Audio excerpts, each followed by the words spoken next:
So ayan mga idol, mo pa nga kulupaton nga tanan no. Oy, baga nauso yan na iton baga pamanihan. Kan syempre subat-subaron kita, dili kita mapaorhi mga idol. Ang pamanihan gihapon kita. Oh, hinot baga nakaka-familiar hinidini nga aton location. Oho, adila kita didi. Inintligid karsada. Bahala ka mo kunain ako dapit nga ligid karsada basta kay ada ako ligid karsada. Oh, di mga idol oho. 200 pesos ini mga idol nga ako nagpapamanihan tayo ano. Ada kay pagapiki na lang mo pag kinakadian kunain man ako hinot baga nakakakunay yo ibubutang ko la didi. Oh, adi ko la didi bubutang ha. Oh, adi didi.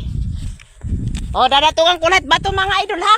Saka di ko la didi oh, adi biro kayo magkikita ni dayon. Oh, adi la didi. Ada kadian na lang niyo. Adi oh. Uy, age. Adi.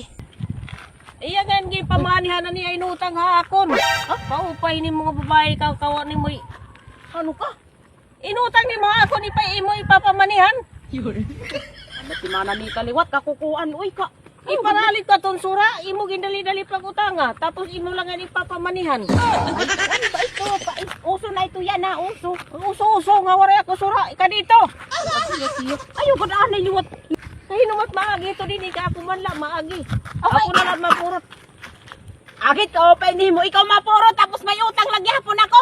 Oh, kaya ano man, kay waray man mo bayad na akon. Ano ang ginutang akon?